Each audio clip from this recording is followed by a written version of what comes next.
Good morning, everyone. I'm so excited to be here with you this morning. This is my first time at a Unitarian service or forum, despite the fact that my best friend has had this practice in her life for over 10 years. And I told her I was doing this morning. She was like, now you got to come with me sometime.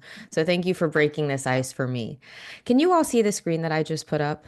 Yes. Looks Okay, good. great. Okay, great. So, I always like to start telling people a little bit about who I am because I've never met any of you. And before you decide there's anything worthwhile that I would have to tell you, I figured it would be helpful if you had a little background on who I am and how I came to these sorts of things. So, when I think about the starting of who I am, this isn't necessarily the beginning, but it was very pivotal. A few years ago, I got a sabbatical from Stevens Institute of Technology, where I work as a professor. And in that year, I meant to finish the book that I'm going to talk about today. But something that I decided to do was to get two camping chairs, one camping table, and this little sandwich sign that said, will you chat with me about politics for 3 minutes? And then I had a 3 minute sand timer, and I would go to different entryways to Central Park in New York City and see who would sit down and talk to me. And the reason I like to start with this is I guarantee whatever questions or comments you have, they will not be the craziest thing that I've heard or contemplated because this exercise showed me a lot. But also, it spoke to sort of how I like to know our politics, which is it's not just a game of numbers or figuring out text as data, which is what a lot of academic political science is, but it's a game of talking to people and understanding where they're at, the things that they're curious about, the things that are challenging. And so I really like having this ongoing back and forth, especially with new people. So I'm so glad I get to do that with you today. Like I said, I'm at Stevens Institute of Technology. It is an engineering school in Hoboken, New Jersey. We have other degrees, but about 80% of our students are pursuing some form of engineering. I've been there for 12 years, and one of the reasons I was inspired to write this book is I learned very early on that despite the fact that I have students with great test scores, they are earnest classroom learners, they go on to brilliant careers. Most of them do not know the very basics of government. They don't know their routes to power. They don't know what levers to pull. They don't know the apparatus. And after being with them for a number of years, I started to get curious about why this was. And so originally, I set out with six of them as research assistants, to look at all the curricular requirements around the United States, to look at all the data that I'm going to show you around the United States. And we thought we were going to write a book to say this state is doing it better than this state. Here's the best practices. But what we found is that no state is really doing this that well. And if we want to kind of change the way that we feel and function in our politics, we're going to have to do more outside of the classroom. So it became a parenting book. The very first thing that I did as an academic political scientist was create a little website called DCinbox. This is something you can go to on your own. It's DCinbox.com. And what it is every member of Congress gets to send emails in their official .gov capacity. And I thought for certain the Library of Congress or someone else would be archiving these as our primary documents, as the equivalent of them sending franked mail. What I found in 2009 was the way that government was archiving those documents was to physically print them out, store them in a sub basement in the Library of Congress. And so, in order to analyze them, you'd have to scan them all back in. So, I decided in 2009 to make a digital database. And so, you can go in there and see what your members of Congress are talking about, what the collective is talking about, how there's trends over time. So I went and looked at what was happening for representatives that you all might care about. And this is one that came out just the other day from Jack Bergman. And you can see any representative in there and you can see what images they use. You can see the terms that they're talking about. And then I also went to our tool and said, well, how often are people saying Unitarian? The answer is not that much. There's only been a handful of emails in the last 15 years that say Unitarian. And I said, okay, well, where are they coming from? Well, they're coming from different places, but there's parts of the country that don't really mention this at all. And then I did some other words like Lord. And the reason I did Lord, which is far more used than Unitarian, is because I knew that the answer to where is this sort of question or where is this sort of word happening was going to be Kansas, which is where I'm from. And so one of the reasons I have really liked building this tool is because any one person can only really see three trees. They can see their rep and their two senators, but I get to see the whole forest by having the data with everyone. And so I like understanding our politics that way because it gives me a little bit of a wider picture. So lord is a word that's in Kansas, but also is beef because we have a lot of meat packing plants and a lot of like beef interests in Kansas. So there's plenty of curiosities to learn in DCinbox, which is one of the first data-driven approaches I had to sort of understanding our politics. The very first book that I wrote was Congress and U.S. Veterans from the GI Bill to the VA Crisis. This came out in 2018, and I liked doing this book, but this is a book someone else asked me to write. Someone said, Lindsay, I think you have something to say on this based on the DCinbox data. Why don't you figure that out? The book that I'm talking to you about today, it's a different practice entirely because I decided to write it. And so it was everything that I wanted to do and figure out. When I'm not doing academic political science, I'm a member of our community board, which in Manhattan is the smallest, most local form of government. It's an appointed position where we're asked to say, should this liquor license be granted? Should this cannabis license be granted? What about roadway and sidewalk cafes? What are the parameters of that? And as of late, I find myself going around Manhattan and laying down to ensure that we have an 8 foot clearance, which is what we're guaranteed as pedestrians. And when we don't have that, my daughter will say, Mom, get down. And she'll take a picture of me. I'm only 5 foot tall. And so I'm not an 8 foot person. And so we'll do this and then we'll have a conversation with that business owner and say, look, the regulations are written such that you have to give this many feet. You're going to have to move the chairs. But that's what a lot of local government is for me right now. This book has been on my mind and something that I've been doing for the last 18 months. I was on C-SPAN TV when it first came out, giving a talk on this with a former congressman. Last year, the governor of New York signed the book saying it was the most important topic for us to consider this year. And before you're like, oh no, this is like a liberal lefty from New York with a left governor who likes this stuff. Also, former President Bush and First Lady Bush wrote to commend me on the effort as well. And I really think about this message as pre-partisan or transpartisan rather than something where you have like a certain partisan flavor. And I think most other people are seeing it that way. So let's get into it. The first thing I always like to start with is this map. So what you're seeing here is the variation of requirements for learning about civics at the high school level throughout the United States. As you know, there's no nationalized curricula on what students have to learn about civics. And so when people ask me, what are our kids learning in school? It's a very hard thing to answer because all 50 states have a different approach to how many minutes or semesters in the classroom you're going to have on this, what sorts of material has to be covered, and if there's going to be a test that you have to pass or at least attempt at the end in order to have a high school requirement fulfilled. And so the answer is it really depends on what state you're in. And furthermore, once you're in that state, it depends on if you're in a public school or a private independent school or a religious school or a homeschool infrastructure. So kids are not getting one universal message throughout the United States. That being said, there is a modal form of delivery. Usually, on average, the way that we teach our kids about government, politics, civics is first in 7th or 8th grade, they'll have some sort of social studies course. That might be like Columbus sailed the ocean blue, we had some colonists, we had some fights, we did some westward expansion, here's some founding fathers, and they sort of get like a background lesson in 7th or 8th grade, typically under the umbrella of social studies or history.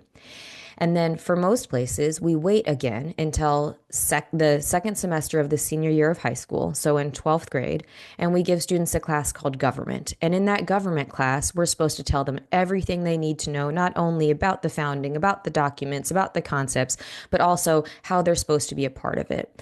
And so for most of us, it's just too little too late. And I don't know what you were like in your second semester of your last year of high school, but I certainly know what I was like, which was not, oh, let me go learn all the very important things to make sure I can participate in my government. It was, I can't wait for college, or what am I going to do next with my job, or what's going to happen in a relationship. And so really, the strategies that we're using in most places are insufficient for the learning that our students need to have. Every other subject is scaffolded K through 12, where you start with like little vocabularies, then you get to bigger concepts, then you might get to argumentation or advocacy.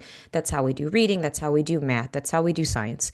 But with civics, we sort of dip in middle school at one point and we dip in at high school at another point, and it's to our detriment. What I'm showing you here is data from the nation's report card, which is an assessment that happens periodically in all sorts of schools, so urban, suburban, rural, well-to-do, less well-off. And what you're seeing here are the bars that are checked bars. That would be green if we had an advanced achievement level on civics, yellow if it was proficient, red if it was basic. But what you're seeing is the scores of 8th graders from 1998 until 2002, which is the last time we ran this nationwide sort of assessment. and we haven't made any progress. We've had a little bit of a bump in our students' awareness and understanding of civics, but it's mostly stayed the same. Now, you could make the argument that in the last 25 years or so, we've had more inclusive schooling, and so maybe there's like this grade mashing that has to come to the middle. But what I would say is we've had a generation of parents who were raised in 1998 and then parents who are raising children in 2022 who are not getting enough schooling in civics to even make it to a proficient level. On average, only about 23% of our students are considered proficient in eighth grade in sort of their understanding of civics and their civic orientation. When we look at high school, the best way to assess where we're at on this is looking at AP, Advanced Placement Test scores. So, what you're seeing right now is from the lowest scoring tests on average to the highest, and that black bar is US government and politics. How AP works is it's opt in. No one has to take an AP class, but students do think if they're interested in the subject material, if they think it's an easy A, and if they can take that test and get a three or more, some colleges will offer them college credit for that, which means they don't have to take an intro US government class. And so, for those reasons, students opt to take advanced placement classes and then eventually tests. But what we see here, like what we've seen for most of the history of the administration of this test, is that the majority of students don't earn a three. They don't have what's considered a passing or college credit worthy grade at the end of this sort of class. And this is really interesting, not only because it's opt in, but because nearly all of the students who sit for this exam are going to be US citizens for the rest of their life. They're going to live in this country, try to understand our processes, be a part of our government and civic life. But the majority of them do not earn a three, which is what we consider passing or sufficient for college credit. So this is in 2019. What I'm showing you here is the rate in 2023. And if you're looking, where's AP US government? It's all the way at the bottom on the right for 37 out of 38 tests administered. It's the second lowest scoring test on average. So our high school students are showing us that they are not equipped to understand our systems because in eighth grade we checked in, they don't have it. And in high school, in that second semester senior year, they also don't have it on average. Now, in 2024, there was a bump both in AP US government and AP US history, where though they had been trending very low and below a three, they ratcheted up to above a three in 2024. Does anyone have any guesses as to why this would have happened in 2024? You can like unmute and tell me, or you can type it in the chat. Hmm.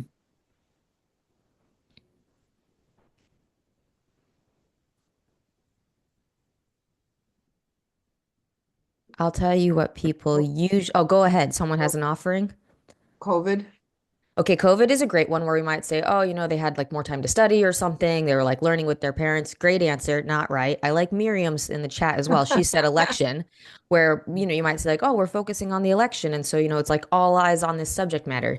No, that's also an answer I get a lot.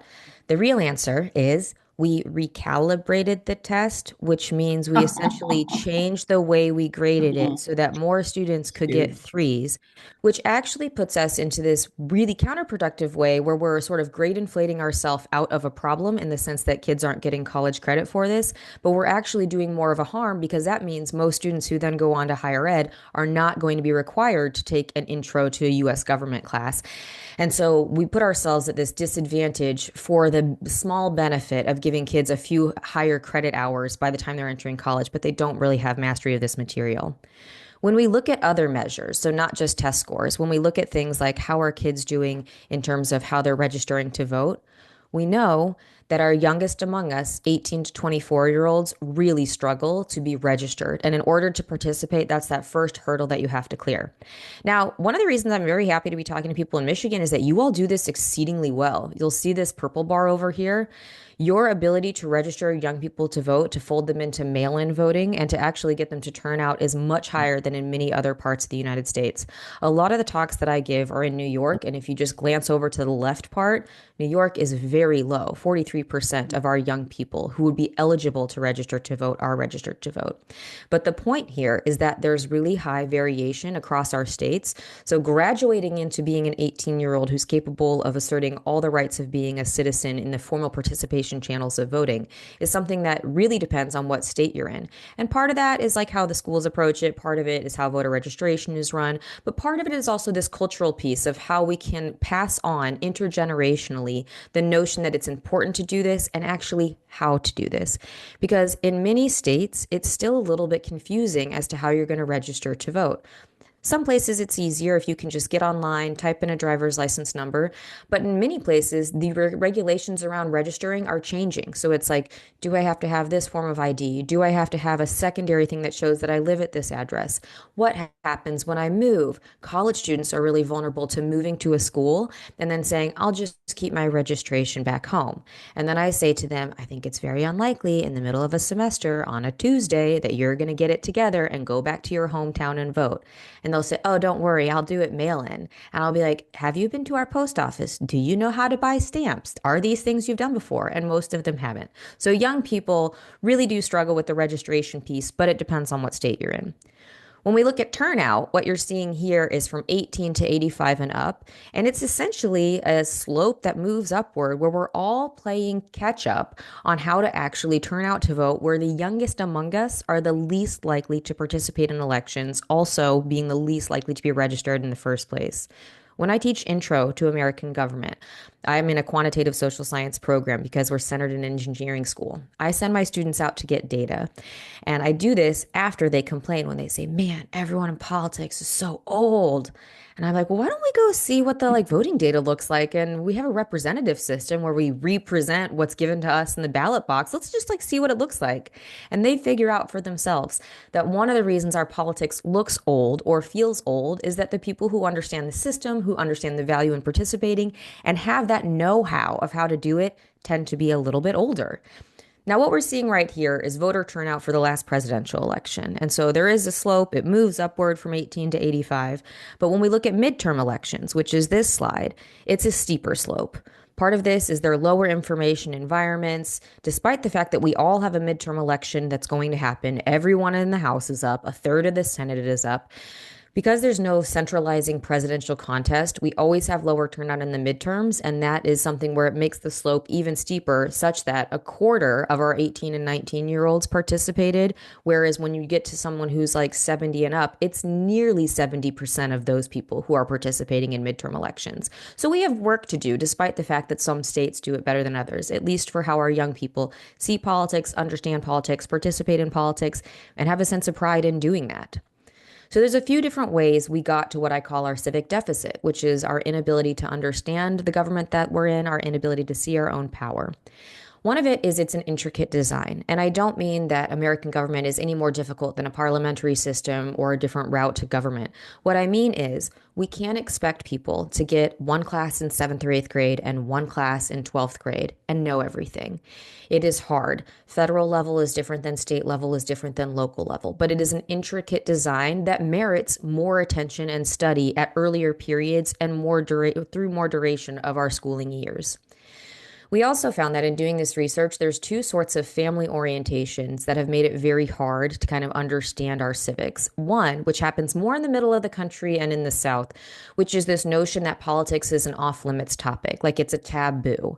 I grew up in Kansas where my families we didn't talk politics in my house, and I wouldn't have had an opportunity to bring it up in other settings because it was impolite, similar to asking about like sex or money or religion.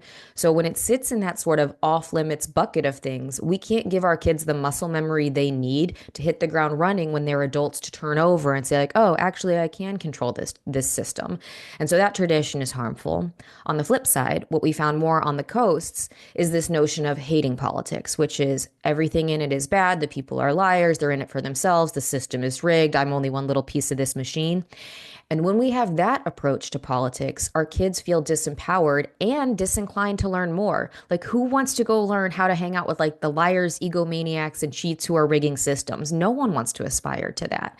And so if we tell our kids these hateful things about politics, or even if we don't, that's what they're going to hear. If you think about the kids' literature, media, entertainment, whether that's written or visual, there's oftentimes a very negative or at least quietly anti-government approach to it. And when we think about cartoons as just one example, if there's going to be a political character, it's usually a mayor because that's usually the level of awareness that some sort of like town's going to have in their cartoon. There's two archetypes of those mayors in most kids' entertainment. One, like in Paw Patrol, is Mayor Humdinger, which is like this bumbling doofus who's like kind of well meaning, but a bit of an idiot. And so when something goes wrong, it's kind of his fault. When something goes right, it's usually the protagonist that fixed it and they just happen to be a part of it. This other sort of archetype we have is like the mayor in Simpsons, which is like they're sleazy, out to do harm to the citizens that they're meant to protect. So even if you don't have a household where you're actively talking negatively about politics, our children are getting that message that there's negativity in there or there's at least incompetence. I also make this argument in the book, and not with an eye to insult teachers. I actually think our social studies teachers are some of the most trying, hard teachers that we have. And we got to interview teachers in 47 out of 50 states to do this book. But in a lot of ways, school is out. And what I mean by that is legislatures have increasingly decided what you can and can't say in the classroom, which means teachers are looking over their shoulder saying, like, I don't know if I can get into this subject or not. And when that ground is shifting, it's hard to do that work in a robust way. In some states, like in Texas, there's been a move to say the most useful way of teaching kids civics, which is if you talk to someone like a pedagogical or education expert on how to teach it, they would say experiential civics. They would say give the kids a problem in their community or let them go find a problem in their community. Let them figure out how to try to fix it, whether that's I got to talk to a council or I got to talk to an individual or a commission or whatever. They're not going to get it fixed usually, but in that sort of like experiential figuring it out, they become equipped with the skills to do it. But states like Texas have said we don't want our children to have any contact with lawmakers because it seems too political. So instead, we're teaching it as like a theoretical history lesson, which is a problem with a lot of our civics throughout the United States, where we teach kids, 250 years ago, some really smart guys got together and built this thing. How lucky are you to be in it? And they don't see themselves as a part of it. And something that I do when I talk to schools is I say, like, it's important to think about the founders, but it's also the case that we're all founders. This country is not found. The experiment is not over. It's still being found. And so a lot of times we're not approaching civics in the classroom in the way that's the probably the most useful for equipping students because it's a political decision on what we can and can't do. It's also the case that when we talk to our teachers, they would tell you, and if there's teachers here today, I'm sure you know the end of this little line, which is if it's not tested, it's not taught. And the argument there is you only have so many minutes in a classroom day to get in information to your students. And when we think about what the pinnacle of achievement is in a school setting, it's that SAT or that ACT score. Neither one of these tests has any components of civics knowledge, social studies knowledge in order to pass it. The ACT did until 1987, and then it changed to eliminate that so that it could be more comparable to the SAT. In the past few years, the SAT has put some foundational texts as part of their reading comprehension materials on occasion, but they're not testing you for like, do you know this? Have you robustly engaged with it? It's can you read and find the themes that we're asking for in the test setting. So when those two pieces, the like SAT and the ACT, have no component of civics, civics gets crowded out because teachers know in order for their students to get good scores, in order for it to reflect on them as teachers in a good way, in order for the school themselves to be recognized for Blue Ribbon Awards or whatever sort of state carrot that's get dangled out there, they need to have high SAT and ACT scores, none of which have to do with civics. It's also the case that there's a lot of court cases that have sort of changed the way that teachers think about their role in the classroom. Can they wear protest gear? Can they not? Can they talk about what they did on the weekend? Can they not? And so in the book, we have a chapter that goes over sort of the history at the legal level at the Supreme Court on what can happen in a classroom and what can't. And when we think about money, it's really easy. I'm sure some of you have heard this before, but for every $50 we spend on STEM at the federal level, we spend about 5 cents on civics. And so no matter how you slice it, you can sort of see that there's an unequal balance. Now, I'll say that was the wisdom when I wrote this book. However, in this last year, the very last thing that happened before the shutdown that we had, the long shutdown, not this like mini shutdown that we just had, was that the United States Department of Education awarded $153 million in civics grants. For all the time that I have been doing this work, the amount of grants that have been given out at the federal level have been between 0 and 6. And in this last year of this, the first year of the second Trump administration, there were 85 grants that were giving out for 153 million. And so this still isn't rivaling STEM. It's still pennies to the dollar on STEM, but it is more in this last year than we've seen in the last 10 years on this subject. So I am hopeful that we might get some different shifts. At least we're getting money shifts. It's also the case that one of the things that makes it really hard to do this work in schools is parents themselves. And I say that knowing that I have parents and grandparents and aunts and uncles here. But it's not just our sorts of interviews with teachers that would say that. Other, like nationwide surveys would tell us that students are in classrooms with teachers that are scared to talk about politics. And this is not just a red state problem. This is a blue state problem where parents have such oversight into what happens in the classroom, mostly because COVID sort of cracked open that door, that teachers are afraid that if they say the wrong thing, something bad could happen in the form of a parent inflames a Facebook group, or they talk to the principal or administrator, or they badger them with emails directly. And so the Sandra Day O'Connor Civics, the Sandra Day O'Connor Institute, which is the sort of academic house of iCivics. iCivics is sort of like the tool that most schools use if they have some sort of like online interface with civics. This is the back of the house institute. They did a survey of teachers and they asked if they've ever self-censored certain sorts of civics things because they're afraid of pushback, and 76% of teachers said they did. This is not because these are not well-meaning, well-intended, trained teachers. It's because they're afraid of controversy, they're afraid of blowback from parents in the community. And then they also cited problems like there's just not enough time in our curriculum to do this, and I don't really have the administrative or supportive materials that other subjects have. A joke that we heard when we were doing interviews was everyone knows who teaches APUS government. His name is Coach. And what they mean by that is in many high schools, having a social studies contract is not a full-time contract because they don't have that many classes. And so a lot of times people who are teaching these courses are also coaching wrestling or football or soccer or track.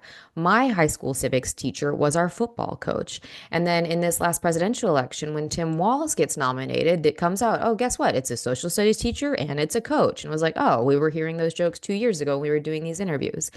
And so there's not enough support in the classroom to get this done, which is why I make the argument that if we want this to feel or function better, we're going to have to do things outside of the classroom in order to shore up or sort of buffer against these onslaughts of problematic classroom environments and constraints that make it hard for teachers to do this.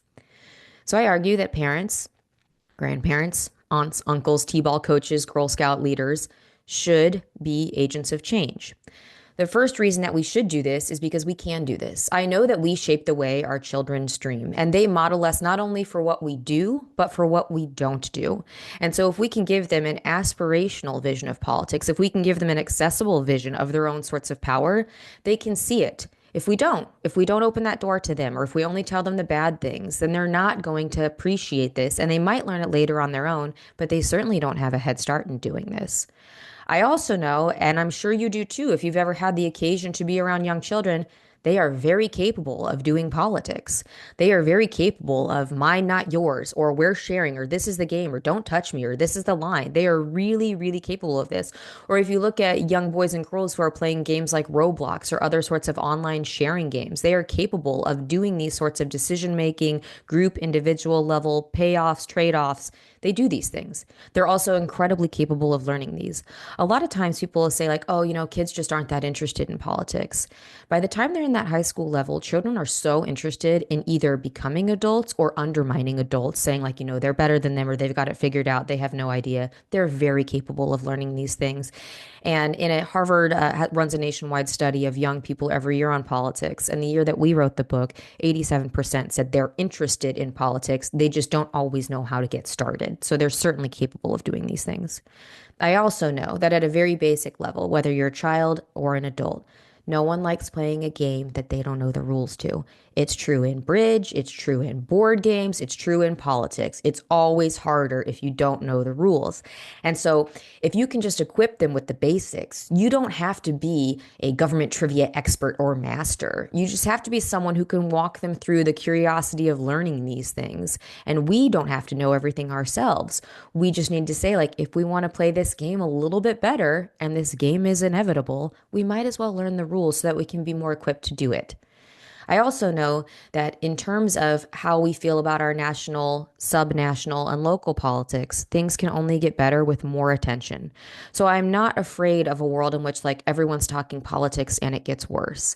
I think we have this sort of history of not being able to do it unless it's really fractious or divided and we can't hear each other. But if we can get to a place where we can have a little bit more attention that's routinized, that's taught, that's modeled, we can get to a place like how those who are doing the founding, which is taking these things seriously and really trying to figure out what the best solutions are so that we can all live in a more perfect union. I also know that for people, whether they're caring about kids in a custodial capacity, if they have grandkids that they care about, we all want the children in our lives to be as powerful as possible. We want them to have better outlooks than what we did. We want them to understand the tools that are available to them. We also want them to be healthy. And what I mean by this is more mentally healthy.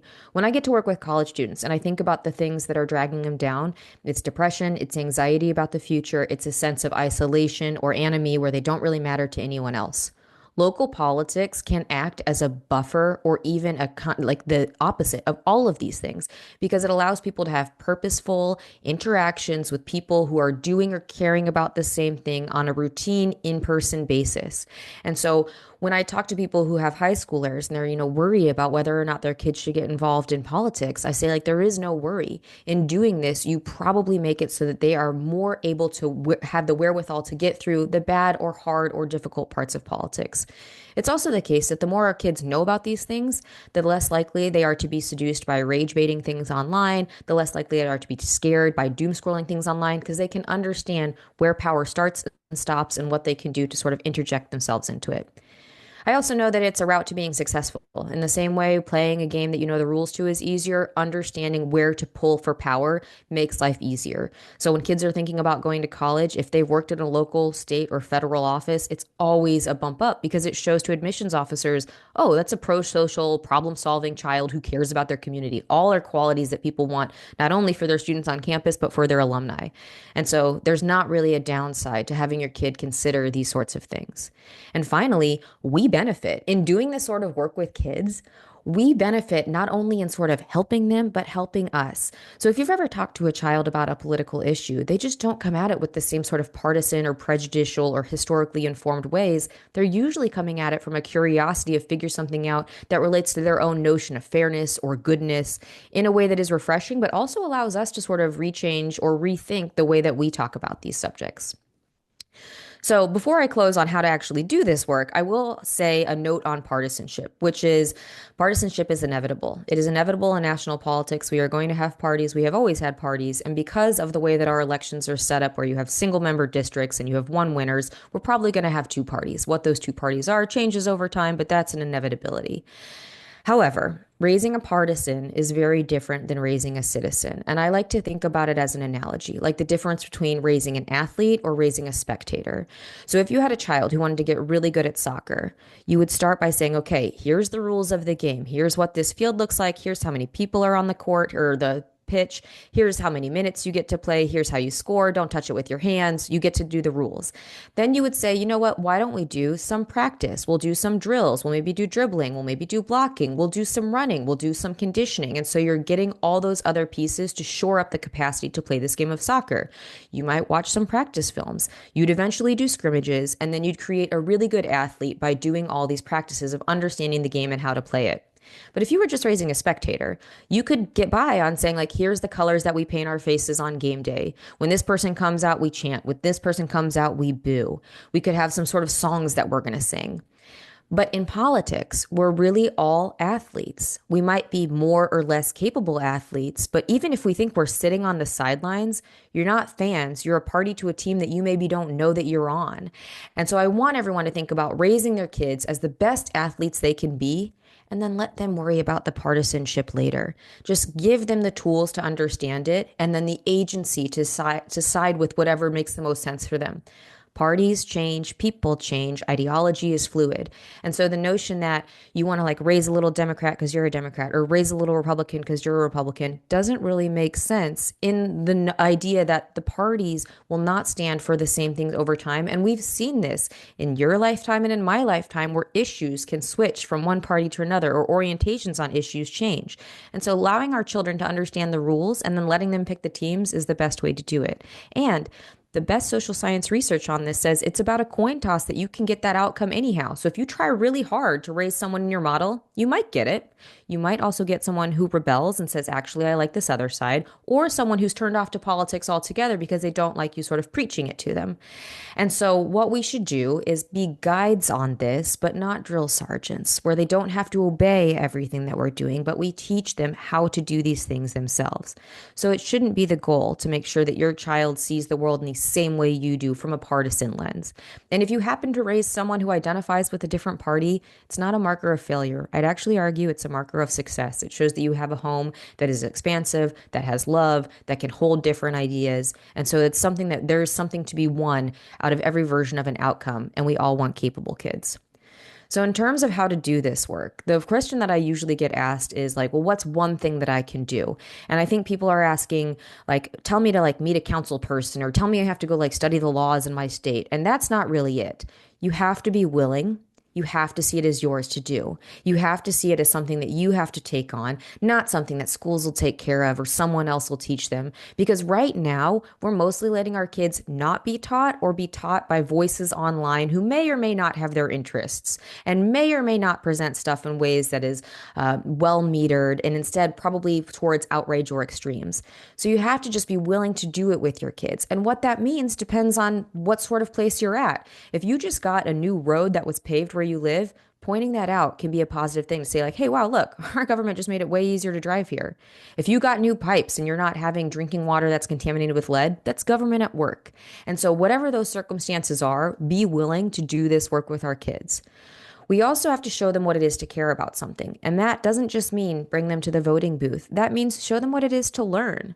So if you have an election coming up, when usually local and state elections are far lower information environments, take some time to figure out who those candidates are and invite your children or your grandchildren, your adult children, to do it with you. What I do with my daughter is I get a lot of mailers because I vote in all of our elections. I'm always in the primaries, so I get mailers for everything. We put them all on our table and sift through them, and we first do like, what can we tell by this? And she'll have someone who she thinks has better mailers. I might have someone who has better mailers, and then we'll take 10 minutes to go online separately and figure out what we can online and then come back and say, okay, who do we like for this one?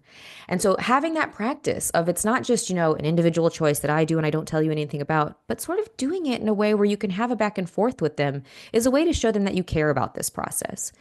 It's also really important that kids see the people doing this work because they have this notion that, like, there's these bureaucrats, these nameless, faceless people out in DC who are pulling all the strings and doing it. Where I'm sure in like local and state politics, it's essentially volunteers who are trying their hardest and think they have something to offer. Their vision of the good life might be different than your vision of the good life, but most people at those levels aren't out to do harm to people. They have different approaches and they have different things that they're going for, but they're just people. When I was writing this book, my niece was 7 and she's like, Aunt Lindsay, I don't know who my mayor is. And I was like, oh, Piper, I don't know who yours is either because she lives in Olathe, Kansas. And I was like, but I bet we could find out. We sat together, put my laptop up, found out who her mayor was, and sent him an email together where I said, my niece is a constituent of yours. She'd really like to meet you. Can we set that up for when I'm in town in September? And sure enough, he was having an event and he had Piper be the person that he got to meet before he went onto the stage. So you would have thought she was meeting the president. She was so excited. She was like, oh, she got dressed up. And then she learned that it's just someone who looks like he could have been an uncle. He could have been someone who works at the car dealership. Like it could have been anyone. And that was really helpful for her to see, like, this is something that I could do. This is something that people who look like me could do. I also always like to end with this notion that we check our negativity. And this is not to say there's not negative things happening. This is not to say that there are not things that we need to complain, protest, ask for better. But it is to say that if all our kids hear is knee jerk reaction or, oh my God, can you believe this? Or this is horrible, then they are going to have an approach that focuses on that instead of realizing all the quiet good that happens in state and local government. So if you have schools that are working, there's a success there. If you have drinking water that runs, a success. If you get a new park or a recreation facility for seniors, there are successes. And these are quiet things that our kids can't see. And when they can't see them, if we don't show it to them, they can't appreciate it. So it's not to say don't criticize, but it is to say make sure that you sandwich or shore that up with some sort of positivity in doing the work so that they can see. I think that we live in a really great country. I think we have problems. I think you can love something that has problems. And I think the way to make it better is to have more attention instead of to tune out. And if we can tell our kids, there is an approach to this that recognizes challenges, but also recognizes greatness and recognizes a capacity to grow, I think we'll have a more hopeful and exciting set of decades to live through instead of something that right now feels like doom and gloom around every corner and it's only going to get worse and things are all going poorly. It's ours to change. Only 3% of people ever get to be born in the United States. How lucky are we to be here? And if we can do that change, I think we should. Thank you so much for coming. I can't wait to hear the questions that you Mm. have. And I got to tell you, I think attention is the greatest form of generosity. So I feel like you all have been very generous in giving your attention to me, and I'll look forward to answering whatever questions you have. Wow.